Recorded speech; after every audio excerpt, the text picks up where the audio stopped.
Recording stream.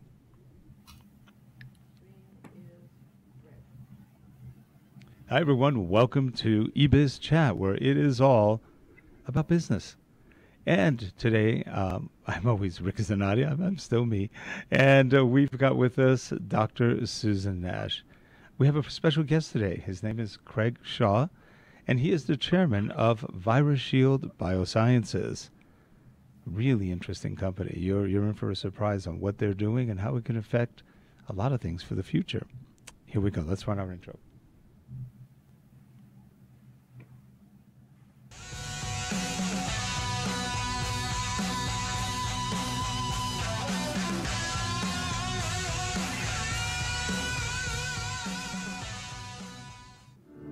This show is sponsored by Relay Corporation, Digital Learning, Corporate Video, Learning Design, and Management Consulting. Visit us at www.relatecasts.net. Thanks. And we are back. Susan, how are you today? I'm great. And I'm just so thrilled that we're going to be talking about the issues of basically microbes in cattle and other animals and solutions, because we're at a unique point in time in history. And I think this is more important than ever.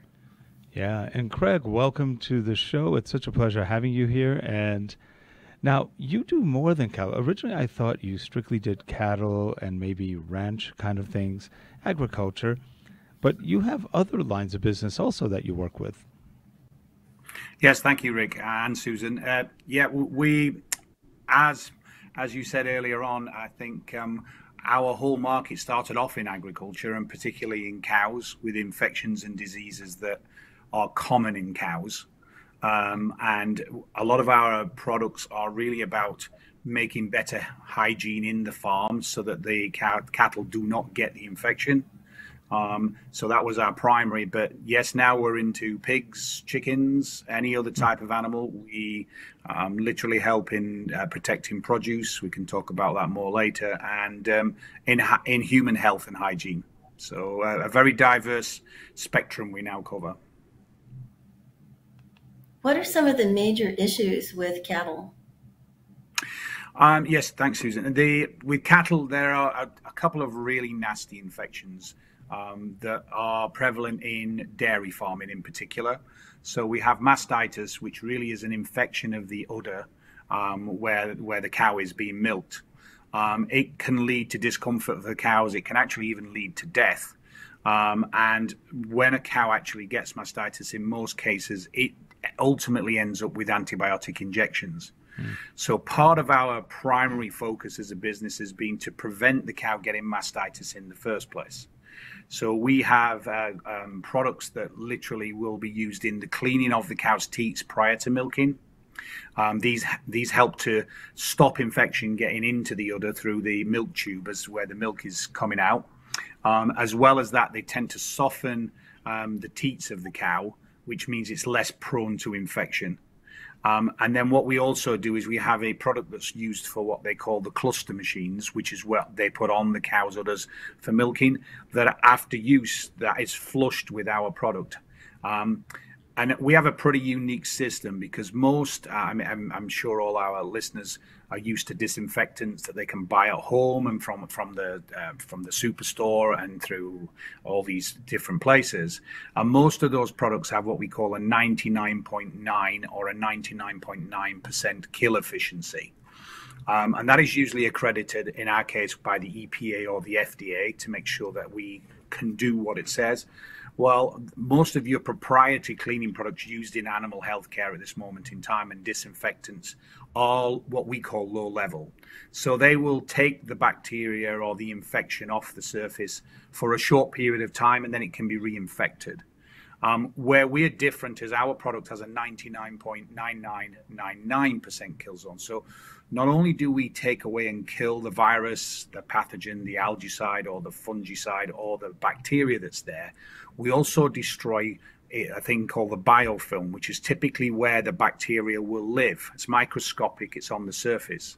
And by us taking out that biofilm at that particular point, it can take up to 12 hours for any surface to become reinfected. So we have a much longer period of time before the bacteria can get back, and therefore after you've used our product for a short period of time, the animal becomes much healthier because it's not getting reinfected with the pathogen.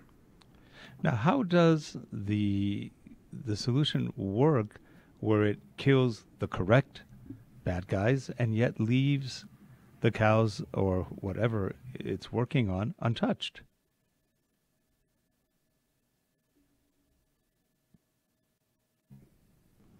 Nope.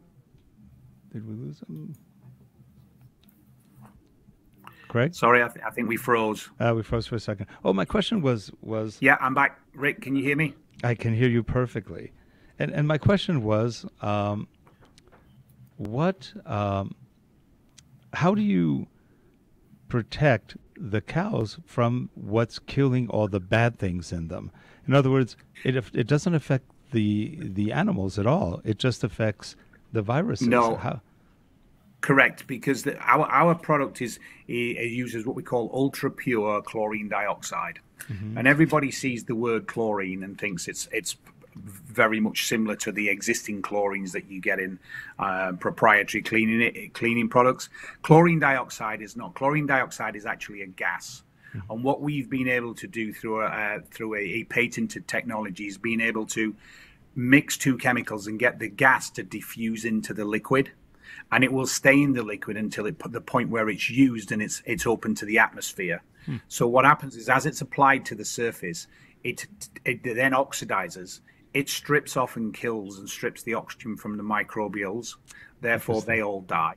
And it oxidizes the surface, the biofilm, which again is oxidizable, and makes that disappear from the surface. So ultimately, you're left with a very clean surface with no residues whatsoever, because in layman's terms, it's technically evaporated from the surface and left the surface completely clean. And so that's why ours is a different product, because it's leaving no residues, and therefore it doesn't affect the animal's teats. It doesn't affect stainless steel or the equipment. It just gets rid of the things that were living inside it or living on it. That's fascinating. Do the microbes ever become resistant to it? No, that's the other beauty for it, Susan, and this is why we're dealing with MRSA and C. difficile in hospitals, because when we remove this product, it can't the bacteria, because it's had its effect and killed and gone. Because there's no residue, there's no actual potential then for the microbe to build up resistance to it and get tolerant to it, because we've wiped them all out instantly. So it's and that's why it's very, very effective. So technically, we cannot create a superbug from our product.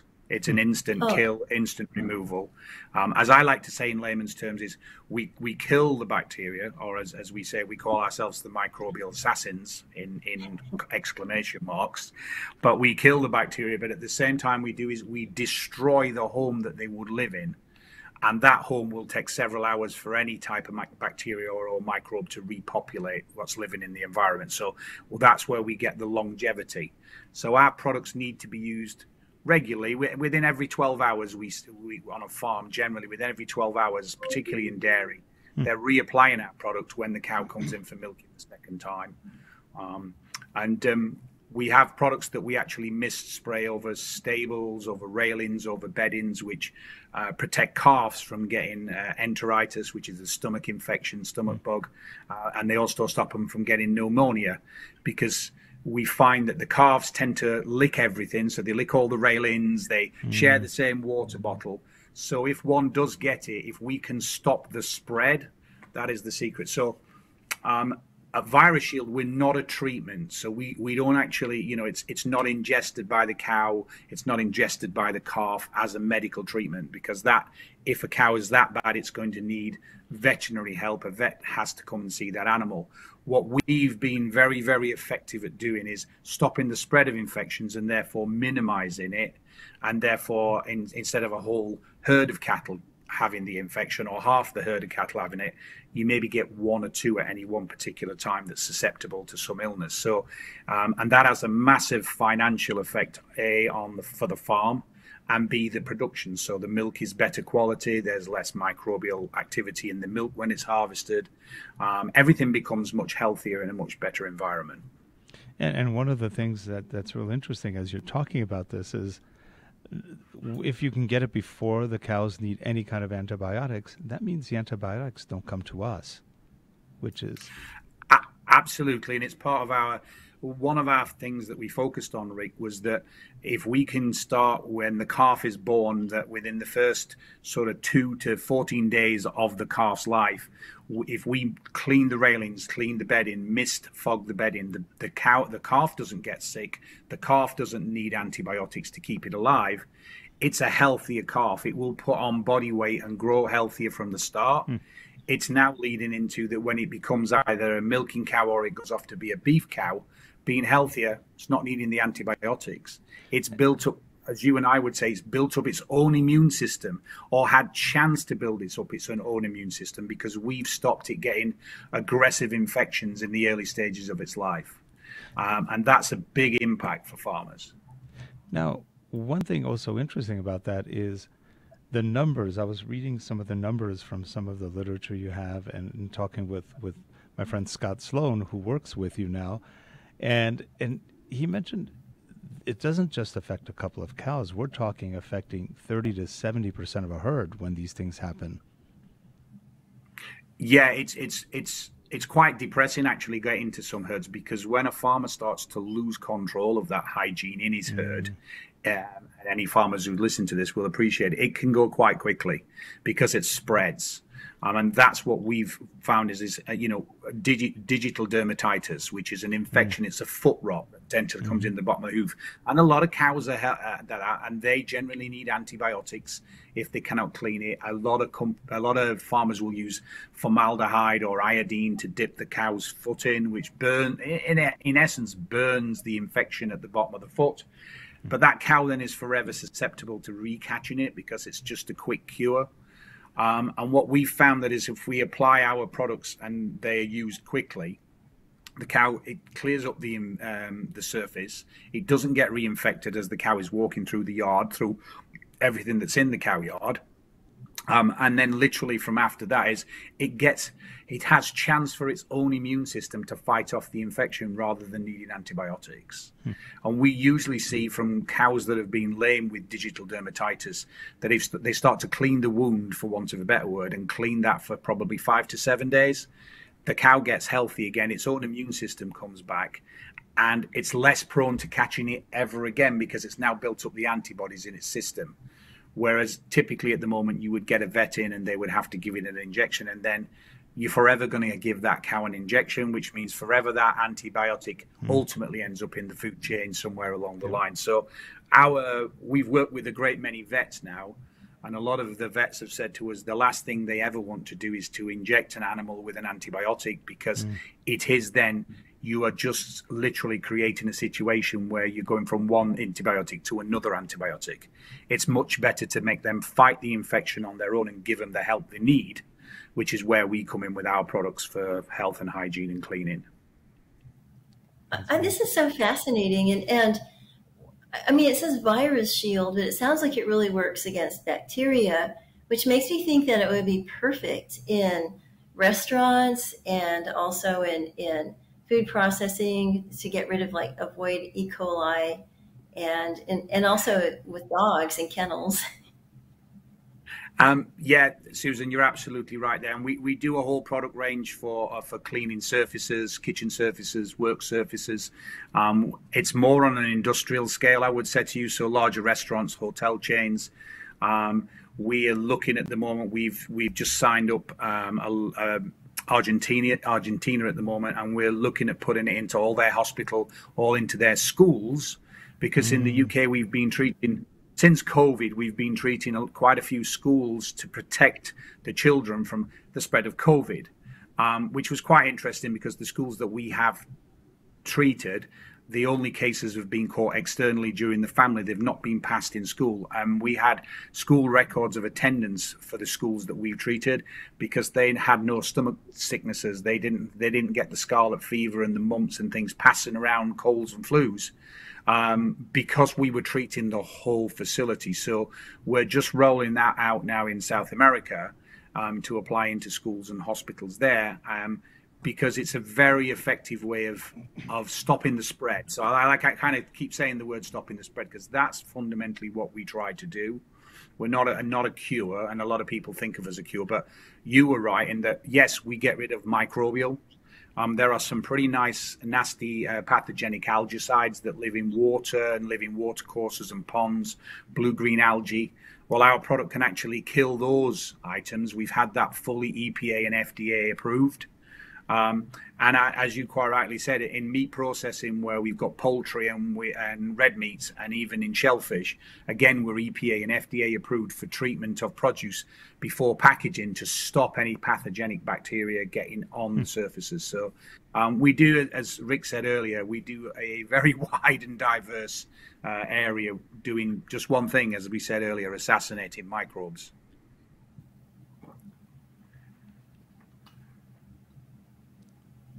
I'm thinking of all the possibilities. We're all quiet thinking, wow, that's pretty amazing what it can do and the ease with which it does it. And that's the beauty of products like this. I think we're back. Yeah, and without the incredible complexity of other products, it's quite simple, it seems. The effect is pretty simple, and it does lend itself to many different uses. Scott was telling me that if you had oil in a driveway, you could dilute this with water, put it on, it basically eats the oil. It removes it. That's a very simplistic approach to it, Rick, and I love Scott to death. I wish it was that good. I think Exxon would be paying me a lot of money if that was the case. But there are applications, and Scott is correct. There are applications where you can use microbial activity to actually consume hydrocarbons, and you can create a situation that you can remove the oil spots. The problem there is that people keep walking over the driveway, and it rains every day, and it sometimes is sunny every day. So there's a little bit of an environmental control, as I said, but the potential to do that and to clean up hydrocarbons, let's say in reservoirs and lakes where there's contamination. That can be done, and that has been done with some success. Yes, again, all back to that little old microbe. What does it want to do, and how do we want to use it for good, or do we want to get rid of it because it's bad? Right. Well, so when you there's two things that come to mind. I mean, it sounds like it's almost working like a surfactant, and there's adjusting the interfacial tension. But then if that's the case, like there's obviously good bacteria and bad bacteria. How does it differentiate between the good and the bad? That's the $1 million question there, Susan. Susan, thank you very much. In most cases where we are dealing with it, we take out the good and the bad. We have to be honest. There's not a situation where we can selectively remove one rather than the other. And so where the majority of our applications come is where people have lost control of that environment or are dealing with an environment that is constantly being repopulated with good and bad. So we come in and take everything out of that. What we do have is we have several products that have been developed which are that can provide long-term antimicrobial properties. So we can strip the surface and kill the microbe, as we've said. We can then take out the biofilm, and then we can put a polymer-based coating on there that creates, for want of a better word, a bed of needles, which are very, very fine microscopic needles, which means that for a microbe to land on those needles and then to start in consequence of the biofilm is extremely difficult. And so what happens is you can have up to 30 days. In some cases, depending on the environment, you could possibly go to 90 days worth of protection. And really, the protection only lasts, in all honesty, depending on the environment. So a school is a typical example. I would never say that we can protect a school, let's say the handrail or the wall of a school where children are passing. We couldn't probably protect that more than 30 days because the amount of dust and detritus that fall off people microscopically fall past, that fills up the needles. And once you get to those needles being full, you need to reapply again because otherwise the bacteria can recreate a biofilm. So there's a COVID was a typical example of that. There were companies that popped up all over the world that said, we can protect your surface for 120 days or, 90 days or whatever. And yes, if it was a completely sterile room that nobody was going in, I could probably antimicrobially protect it for up to 5 years, but nobody could go inside the room, but no microbe would grow in it. Right. So it's a very, where we like to put ourselves is we're professionals at it. We look at the environment, we look at what typically is happening there. And unfortunately, we have to take good and bad out. And the negativity of that is if you clean a surface and get rid of the good and the bad, then that surface technically could become populated with more bad than good when the surface gets back up. So to counter that regime, we come up with an application protocol for the environment that said, you need to do this every 3 hours, or you need to do this every 12 hours, or you can get away with this environment, you need to do it every 7 weeks. So my technical team have got a lot of experience on looking at the application, and we've collated a lot of data on testing surfaces to see when we start to get microbial growth back so that we can give a regime of dosing. That's super cool. I would love to see a diagram that works. This is probably part of the intellectual property. No, I've got a great PowerPoint. It's aimed at 4-year-olds. It's absolutely excellent. You really get it. Well, I had to do it for myself, to be honest with you. So it's a really simplistic way of doing it, but it does get across how it works. It's very, very good. So happy to share that with anybody. Yeah, that would be great.